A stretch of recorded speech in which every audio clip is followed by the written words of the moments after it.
Tignan mo guys ang salamin, oh. Dalawa-dalawa kami. Ito, papakita ko po sa'yo. I-post ko mo.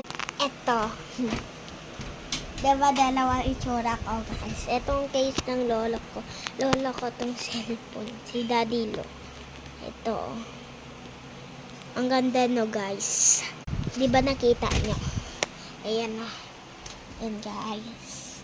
Nandito ako. Loves, girls. Natutulog na kami guys kay bukas field trip namin. Field trip namin. Ito na naman si Jesus. Ayan oh.